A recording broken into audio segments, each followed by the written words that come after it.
Hello दोस्तों। आज इस वीडियो में हम कॉम्प्लेक्स पावर के बारे में स्टडी करेंगे। कॉम्प्लेक्स पावर को एस से डिनोट किया जाता है। S is equal to V I complex conjugate.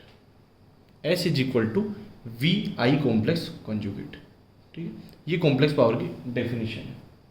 अब क्या है कि सपोज वी जो है वो क्या है आपका V M sine omega T. तो इसको क्या लिखेंगे, पोलर फॉर्म में हम क्या लिख देंगे, v is equal to V R M S at an angle 0 degree. v क्या हो जाएगा, V R M S, where V R M S क्या है आपका साइन में वी एम बाई रूट 2। ठीक, हम एज्यूम कर रहे हैं कि लैगिंग लोड है, तो लैगिंग लोड में क्या होगा, करंट क्या होगा, वोल्टेज से लैग करेगा। तो करंट जो होगा आई वो आपका आएगा I am sine omega T minus 5। Lagging load है इसलिए करंट क्या कर रहा है, वोल्टेज से लैग कर रहा है, नेगेटिव माइनस। तो आई को हम क्या लिख सकते हैं, I R M S at an angle -5। Where I R M S क्या होगा आपका, वेयर आई जो आर एम एस होगा वो क्या हो जाएगा आपका आई एम बाई रूट 2। ठीक है, हम इसको यहाँ लिख देते हैं कि जो आई आर एम एस होगा आपका वो क्या आ जाएगा, आई आर एम एस जो होगा वो क्या होगा, मैक्सिमम जो करंट होगी आई एम बाई रूट। तो पोलर फॉर्म में हमने वी को V R M S at an angle 0 degree लिख दिया और करंट आई को I R M S at an angle -5 degree. तो यहाँ से एस क्या है, एस आपका आ गया V R M S at an angle 0 degree और आई क्या आ गया, I R M S at an angle -5। ठीक है, और कॉम्प्लेक्स कॉन्जुगेट। तो देखो, जब दो चीज अगर मल्टीप्लिकेशन में हो तो मैग्नीट्यूड तो मल्टीप्लाई हो जाएगा और एंगल क्या हो जाएंगे, ऐड हो जाएंगे, एंगल जुड़ जाएंगे। तो यहां पर हम एस क्या लिखेंगे, एस क्या आ जाएगा आपका V R M S I R M S at an angle 0 और -5 आपका, नहीं सॉरी, देखिए ये क्या है, अब यहां पर क्या हो रहा है कि एस बराबर क्या है V R M S at an angle 0 degree और I R M S at an angle -5 क्या गया, करंट आ गया, इसका कॉम्प्लेक्स कॉन्जुगेट। तो कॉम्प्लेक्स कॉन्जुगेट में क्या हो जाएगा, एंगल रिवर्स हो जाएगा, V R M S at an angle 0 degree और कॉम्प्लेक्स कॉन्जुगेट में क्या होगा कि ये जो -5 है वो क्या हो जाएगा, प्लस हो जाएगा। भाई इसका कॉम्प्लेक्स कॉन्जुगेट ले रहे हैं ना, तो कॉन्जुगेट में क्या होगा, मैग्नीट्यूड तो सेम रहेगा, एंगल जो है वो रिवर्स हो जाएगा। मतलब यहाँ नेगेटिव है पहले से एंगल, अब क्या हो जाएगा, प्लस का 5 हो जाएगा। ठीक है, एस आपका क्या आ जाएगा V R M S I R M S magnitude multiply और एंगल ऐड हो जाएंगे, तो 0 डिग्री और 5 ऐड होकर क्या हो जाएगा, 5 हो जाएगा, 5 डिग्री। ठीक, तो अब इसको हम ओपन करके क्या लिख सकते हैं, S is equal to 1 angle 5 को हम लिख सकते हैं कोस 5 प्लस जे साइन 5। तो S is equal to V R M S I R M S 1 angle 5 को हम लिख सकते हैं कोस 5 प्लस का जे साइन 5। ठीक है, तो एस को हमने लिखा V R M S I R M S cos 5 plus J V R M S I R M S sine of 5। ठीक है, इसी को हम लिखते हैं S is equal to capital P plus J capital Q. ठीक है, यहाँ तक आपने समझ में है कि V I complex conjugate S है, दोनों को पोलर फॉर्म में लिख दिया, कॉम्प्लेक्स कॉन्जुगेट है तो एंगल रिवर्स हो गया, दोनों ऐड हो गए एंगल और ये मल्टीप्लाई हो गया, इसको हमने कोस 5 प्लस जे साइन 5 लिया। एस क्या है आपका V R M S I R M S cos 5 plus J V R M S I R M S sine 5। S को हमने लिखा पी प्लस जे क्यू, रियल पार्ट जो हो गया वो कैपिटल पी हो गया और जो इमेजनरी पार्ट हो गया वो कैपिटल क्यू हो गया। ठीक है, अब P और क्या है Q क्या है वो हम डिफाइन करते हैं। तो S क्या है V R M S I R M S cos 5 plus J V R M S I R M S sine 5। Where 5 क्या है, angle between voltage and current. तो S को हमने लिख दिया P प्लस जे क्यू। तो ये जो P हुआ वो कहलाया एक्टिव पावर, P जो हुआ वो क्या कहलाया एक्टिव पावर, और जो Q हुआ वो Q कहलाया रिएक्टिव पावर। ठीक है। P जो कहलाया वो कहलाया एक्टिव पावर और Q जो कहलाया वो कहलाया रिएक्टिव पावर। क्लियर है? तो यहाँ से P जो आ जाएगा वो क्या आ जाएगा, VRMS IRMS cos phi, और Q ये हो गया एक्टिव पावर P, और रिएक्टिव पावर Q क्या हो गया, VRMS IRMS sine of phi. ठीक है, ये रिएक्टिव पावर हो गई और ये हो गया एक्टिव पावर। क्लियर है? तो याद हमको क्या रखना है कि complex power S is equal to P plus J Q is equal to VI का complex conjugate, where Q is positive for lagging vars, where Q is positive for lagging vars. अब ये वार्स हम समझेंगे अभी। ठीक है, S is equal to P plus J Q is equal to VI complex conjugate, फिर Q is positive for lagging vars. देखिए कि हमने क्या, लैगिंग वार्स मतलब इंडक्टिव लोड। इंडक्टिव जब लोड होगा तो क्या होगा, करंट लैग करेगी। हमेशा याद रखना है कि जो लैगिंग और लीडिंग है वो करंट को लिखना है, कि अगर लैगिंग लोड है मतलब करंट लैग कर रही है वोल्टेज से, अगर लीडिंग लोड है मतलब करंट लीड कर रही है वोल्टेज से। तो लैगिंग और लीडिंग जो है ना वो करंट की पोजीशन बताता है हमेशा वोल्टेज के रेस्पेक्ट में। ठीक है, अगर लैगिंग लोड है तो करंट लैग कर रही है वोल्टेज से, लीडिंग लोड है तो करंट लीड कर रही है वोल्टेज से। तो यहाँ पर क्या, लैगिंग वार, लैगिंग क्यू की यूनिट क्या है, वार है, वोल्ट एम्पियर रिएक्टिव। क्यू की यूनिट क्या है, वोल्ट एम्पियर रिएक्टिव, वार है। तो लैगिंग वार मीन्स लैगिंग लोड के लिए, लैगिंग लोड मतलब इंडक्टिव लोड, जहां करंट क्या होगी, वोल्टेज से लैग कर रही है, तो वहां पर लैगिंग लोड जो होगा उसमें क्यू क्या है, पॉजिटिव होगा। ठीक है, अब देखिए क्या है कि हम इससे क्या करेंगे, पावर ट्रायंगल बनाएंगे हम, पावर ट्रायंगल। ठीक है, पावर ट्रायंगल बनाने से पहले हम थोड़ा P और Q के बारे में देख लेते हैं कि जो P है, पावर ट्रायंगल बनाने से पहले हम P के बारे में देखें। देखिए P जो है ना वो एक्टिव पावर है। देखिए जो P है ना वो एक्टिव पावर कहलाता है और रियल पावर कहलाता है और ट्रू पावर कहलाता है। P को क्या बोलते हैं, एक्टिव पावर भी बोलते हैं, रियल पावर भी बोलते हैं, ट्रू पावर भी बोलते हैं। ये वो पावर है जो कि सिस्टम में यूजफुल वर्क करती है। ठीक है, कि सपोज एक मोटर है, वो मोटर क्या सिस्टम में रन कर रही है, कुछ एनर्जी कंज्यूम करेगी या कोई डिवाइस एनर्जी को सप्लाई करेगी, तो वो जो एक्चुअल एनर्जी जो कंज्यूम होती है किसी डिवाइस की, ये जो एक्चुअल एनर्जी सप्लाई होती है ना, वो एक्टिव पावर कहलाती है। तो it represents the actual energy consume और सप्लाइड बाय इलेक्ट्रिकल डिवाइस। तो उसको हम क्या करते हैं, एक्टिव पावर के रूप में डिनोट करते हैं। इसकी यूनिट क्या है, वाट है। जैसे मान लो कि एक मोटर है वो 5 HP की है, तो 5 हॉर्स पावर की मोटर है, तो HP को क्या लिख देंगे, 1 HP को 746 वाट। तो 5 × 746 वाट ये मोटर का एक्चुअल एनर्जी कंजम्पशन है।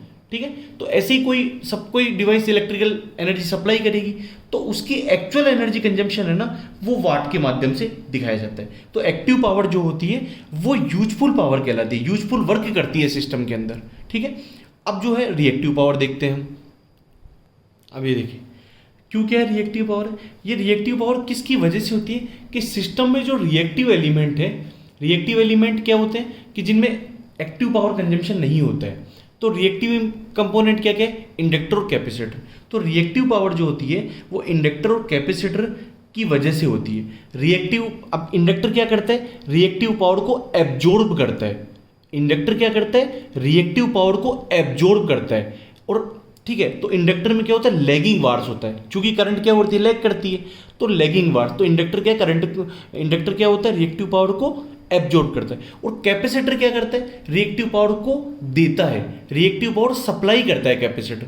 तो क्या होता है कि इसकी यूनिट क्या होगी, वोल्ट एम्पियर रिएक्टिव, वार, वोल्ट एम्पियर रिएक्टिव।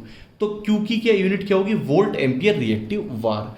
अब देखिए हमने एक पॉइंट लिखा है कि reactive power is used in voltage control. Voltage control में रिएक्टिव पावर यूज होती है। कैसे होती है कि मान लो ग्रिड का वोल्टेज क्या हो गया, डिप हो गया, कम हो गया, तो रिएक्टिव पावर क्या होगा कि कैपेसिटर हम लगा देंगे वहाँ पर। तो कैपेसिटर क्या करेगा, रिएक्टिव पावर सप्लाई करेगा ग्रिड के अंदर, तो उसकी वजह से क्या होगा, वोल्टेज जो है ग्रिड का वो बढ़ जाएगा।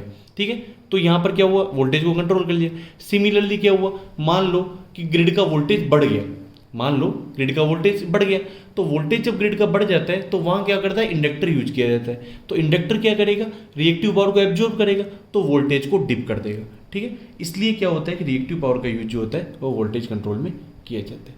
ठीक है, समझ गए। अब हम पढ़ेंगे पावर ट्रायंगल। ये देखिए हमने पावर ट्रायंगल ड्रॉ किया कि एस को हमने क्या लिखा, पी प्लस जे क्यू। तो पी क्या हुआ, एक्स एक्सिस पे आ गया एक्टिव पावर, ये क्या हो जाएगा एक्टिव पावर। और Q क्या हुआ, देखो P प्लस जे क्यू, जे मतलब परपेंडिकुलर है भाई, जैसे P क्या है रियल पार्ट है, तो रियल पावर, रियल पार्ट क्या हो गया एक्स एक्सिस क्या लूंगा गया। अब प्लस जे क्यू, जे मतलब 90 डिग्री, जे जो होता है वर्टिकल होता है 90 डिग्री, मतलब यहां से प्लस का 90 डिग्री, यहां से 90 degree plus, anti clockwise plus बोलते हैं, तो प्लस जे क्यू ये बन गया। और इन दोनों का समीशन क्या दे दिया, एस दे दिया। ठीक है भाई, P आपने रियल एक्सिस पे ड्रॉ किया, प्लस जे क्यू, तो जे मतलब प्लस 90 डिग्री, तो प्लस 90 मतलब एंटी क्लॉकवाइज, यहां से प्लस 90 गया तो क्यू, जे क्यू हो गए, और एस इन दोनों का सम क्या दे दिया, एस दे दिया। तो मैग्नीट्यूड ऑफ एस क्या आ जाएगा, under root P square plus Q square. और जो फाई आ जाएगा वो क्या आ जाएगा, टेन फाई क्या हो जाएगा ऐसे, क्यू अपॉन पी। भाई टेन फाई क्या हो जाएगा, क्यू अपॉन पी, तो फाई क्या आ जाएगा ऐसे, tan inverse Q upon P. तो ये जो मैग्नीट्यूड होता है ना कॉम्प्लेक्स पावर का, यही कहलाता है एपेरेंट पावर, ये कहलाता है एपरेंट पावर। क्या होगा, magnitude of complex power, magnitude of complex power is called apparent power. ठीक है, तो मैग्नीट्यूड यहाँ से एस का, कॉम्प्लेक्स पावर का मैग्नीट्यूड क्या हो गया, under root P square plus Q square, और फाई क्या है, टेन क्यू बाई पी। तो ये जो मैग्नीट्यूड होगा वो एपरेंट पावर होगा। तो ये हुआ power triangle, P plus J Q is equal to S. ठीक है, अब हम एक न्यूमेरिकल लेंगे इस पर। अब ये देखिए V आपको गिवन है 141.4 sign omega T plus 45 degree, I क्या गिवन है 14.14 sign omega T plus 15 degree. हमको P और Q फाइंड आउट करने। तो देखो V को पोलर फॉर्म में हम क्या लिखेंगे, Vm बाई रूट टू, मतलब V को क्या लिखेंगे, VRMS at an angle phi, ये हम लिखेंगे। Vm के maximum value 141.4 divide by root two at an angle 45 degree. तो V हमारे पास क्या आ जाएगा यहाँ से 100 एंगल 45 डिग्री। I क्या आ जाएगा हमारे पास, Im by root two at an angle 15 degree. Im by root two, Im क्या है 14.14 divide by root two at an angle 15 degree. Im हमारे पास आ जाएगा, इसको डिवाइड करोगे रूट टू की वैल्यू क्या होती है 1.414, तो ये आ जाएगा 10 एंगल 15 डिग्री। ठीक है, तो मतलब ये क्या है कि हमने हमारे पास क्या रेफरेंस लिया हमने, ये रेफरेंस लाइन है। तो आई क्या है 15 डिग्री एंगल पे, भाई हमने क्या हुआ एंटी क्लॉकवाइज पॉजिटिव लेते हैं। ठीक है, एंटी क्लॉकवाइज हम पॉजिटिव लेते हैं, ACW एंटी क्लॉकवाइज पॉजिटिव, तो प्लस एंगल है तो एंटी क्लॉकवाइज, रेफरेंस से एंटी क्लॉकवाइज 15 डिग्री पे क्या होगा करंट रहेगी। और 40 रेफरेंस से 45 डिग्री पर क्या है वोल्टेज है, ये आपका वोल्टेज हो जाएगा। ठीक है, ये कितने एंगल पे होगा 45 डिग्री पे। तो यहाँ पर बेसिकली हम क्वेश्चन डिराइव करेंगे एस, लेकिन बेसिकली फाई क्या आएगा यहाँ पर, angle between V and I, तो ये एंगल फाई हो जाएगा यहाँ पर, फाई ये हो जाएगा, ये कितना हो जाएगा 30 डिग्री, फाई आपका आ जाएगा 30 डिग्री। ठीक है, फाई 30 डिग्री। लेकिन हम सोल्व कैसे करेंगे इसको, वो मेथड देखिए। तो आप क्या करेंगे यहाँ पर, एस क्या लिखेंगे, complex power S is equal to V I complex conjugate. तो वी क्या आ गया आपका 100 एट एन एंगल 45 डिग्री, और आई क्या आ गया आपका 10 एंगल 15 डिग्री का कॉम्प्लेक्स कॉन्जुगेट। ठीक है, तो क्या हो जाएगा S is equal to 100 at an angle 45 degree, और यहाँ क्या हो जाएगा एंगल रिवर्स हो जाएगा, तो 10 एंगल माइनस 15 डिग्री।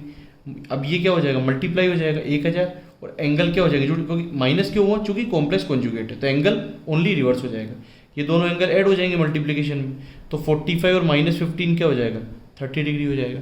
ठीक है, तो अब आप जब इसको खोलोगे ओपन करेंगे तो क्या आएगा, ये S is equal to 1000 cos 30 degree plus j 1000 sine of 30 degree. तो यहाँ से एस क्या आ जाएगा आपका 866 प्लस जे 500। कोस 30 क्या होता है √3/2 और साइन 30 क्या होता है 1/2। तो यहाँ से आपका एस जो आ जाएगा वो आ जाएगा 866, एस जो आपका आ जाएगा 866 प्लस जे 500 VA वोल्ट एम्पियर। ठीक है, एस की यूनिट क्या है VI स्टार वोल्ट एम्पियर। तो एस को हमने क्या लिखा, एस हमारे पास आया यहाँ पर, एस हमारे पास आया 866 प्लस जे 500। ठीक है VA। अब एस को हमने क्या लिखा था P plus J Q where Q is equal to positive for lagging vars. तो ठीक है, तो यहाँ से P जो एक्टिव पावर आई वो कितनी आई 866 वाट और Q हमारे पास आई 500 VA वोल्ट एम्पियर एक्टिव। हमने क्या लिखा था Q is positive for lagging wars. यहाँ क्या हो रहा है करंट वोल्टेज से 30 डिग्री लैग कर रही है। भाई वोल्टेज रेफरेंस से क्या है 45 डिग्री पे और करंट क्या है वो रेफरेंस से 15 डिग्री पे। तो दोनों के बीच का डिफरेंस क्या हुआ। ठीक है, देखिए एक बार आपको मैं समझाता हूँ मैं कि हमने जो फेजर डायग्राम ड्रॉ किया था वो क्या आया था। फेजर डायग्राम, फेजर डायग्राम ये था कि आपका रेफरेंस से, देखिए रेफरेंस ये आपने लिया, करंट आपकी क्या आई थी ये आई थी 15 डिग्री पे और वोल्टेज आपका क्या आया था 45 डिग्री पे था। वोल्टेज क्या था 45 डिग्री पे था। तो ये दोनों के बीच का डिफरेंस क्या हो गया 30 डिग्री। अब हमने क्या कहा कि एंटी क्लॉकवाइज जो होता है वो पॉजिटिव होता है ना। अब देखिए एंटी क्लॉकवाइज जब चलेंगे तो V क्या हो रहा है करंट से क्या कर रहा है 30 डिग्री आगे। और हमने क्या किया लैगिंग और लीडिंग जो है वो करंट के रेस्पेक्ट, करंट को देखते हैं, करंट को वोल्टेज के रेस्पेक्ट देखते हैं। लैगिंग और लीडिंग जो है वो करंट का लिखते हैं। तो यहाँ क्या हुआ एंटी क्लॉकवाइज पॉजिटिव लेते हैं, तो करंट जो हो रही है और क्लॉकवाइज क्या नेगेटिव लेते हैं। एंटी क्लॉकवाइज पॉजिटिव और लीड, और क्लॉकवाइज जब आप जाओगे तो क्लॉकवाइज जब जाओगे तो नेगेटिव और लैग। ठीक है, ये हम पहले की वीडियो में देख चुके हैं, आप वहां से रेफर कर सकते हैं। तो करंट यहाँ क्या हुई, अगर आप ऐसे जाओगे तो करंट क्या हुई 30 डिग्री लैग कर रही है वोल्टेज से। ठीक है, करंट क्या हो रहा है 30 डिग्री लैग कर रही है वोल्टेज से। तो यहाँ पर क्या हुआ लैगिंग हुआ ना, और हमने क्या लिखा था Q is positive for lagging wars. यहाँ Q क्या आ रहा है ऑलरेडी पॉजिटिव आ रहा है, मतलब ये यहाँ से भी क्रॉस चेक कर रहे हैं कि लैगिंग वार का एग्जांपल है। और यहाँ भी हमको दिख रहा है कि करंट क्या हो रहा है वोल्टेज से लैग कर रहा है। भाई करंट क्या हो रहा है क्लॉकवाइज में क्या होता है लैगिंग। अब इसके हम क्लॉकवाइज चले तो करंट क्या हुई लैग करी वोल्टेज से। ठीक है, और एंटी क्लॉकवाइज लीड, तो एंटी क्लॉकवाइज में आगे कौन है वोल्टेज है, तो वोल्टेज लीड कर रहा है। ठीक है, और क्लॉकवाइज में क्या हो आगे कौन है करंट, तो करंट क्या कर रही है वोल्टेज से लैग कर रही है। ठीक है, तो यहाँ पर करंट जो हुई वो वोल्टेज से लैग करी तो लैगिंग वार्स। ठीक, तो ये हमने आज कॉम्प्लेक्स पावर पढ़ा, एपरेंट पावर पढ़ा, एक्टिव पावर पढ़ा, रिएक्टिव पावर पढ़ा। इसके बाद भी अगर कोई डाउट है तो कमेंट बॉक्स में लिख सकते हैं आप। Thank you.